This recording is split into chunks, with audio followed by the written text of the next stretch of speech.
into the centre of the board to eye up some of Black's pawns. Yes, there is a big trick in the position, right, David? If the bishop were to capture the pawn that's up for grabs, White wouldn't capture the bishop, but instead would also jump forward with their knight, probably the one that's on the right, jump forward into the centre, and suddenly you can see the construction would be very awkward for Black to handle. And that's why Wesley says, nope, my bishop needs to keep an eye on that square, but Magnus does it anyway. Yeah, so Magnus, he has started to up the pace over the last few moves. He's still down almost a minute, though. He's at 1 minute now, Magnus Carlsen.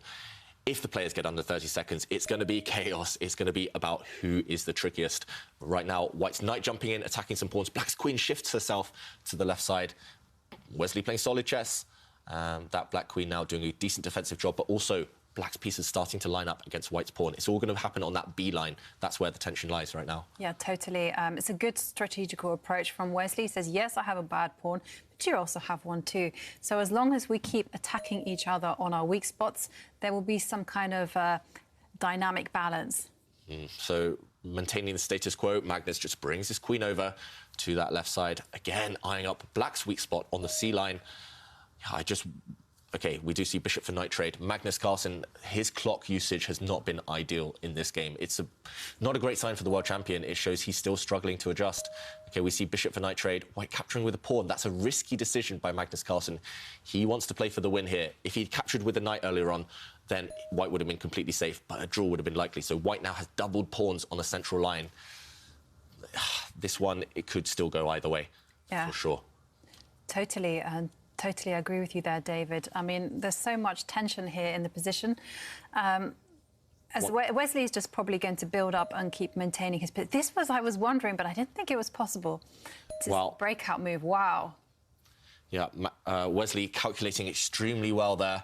It looks like he did give up a pawn temporarily. Black's weak pawn has actually just dropped off the board, but the knights have disappeared at the same time. And, oh, look at Magnus. He realises this is a blunder. What's happening? Wow, Magnus has blundered his queen. It took me a while to spot as well. That was visually very difficult to spot, but... Oh, no. He is extremely angry. Is this lost now? Yeah, yes. That's lost, and Magnus just didn't have enough time. That's an uncharacteristic blunder. He blundered his queen because he didn't keep the white king safe on the back rank. We'll show that later on, but right now, Black is up a queen for just a rook. Wesley So is about to guide this to a win.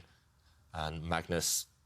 We saw it on his face, right? I mean, we'd never see him blunder like that. No, but it was a very neat tactical shot. Didn't come naturally. And, well, there you can see here, the world champion is just furious with himself. There's just nothing to do here. I mean, just one rook is totally insufficient against the Black Queen. And the Black Queen passive for now, but over the next few moves, she's going to get active. Yeah, I mean, she's going to overwhelm the white rooks. There's a big threat right now that you can just take the pawn.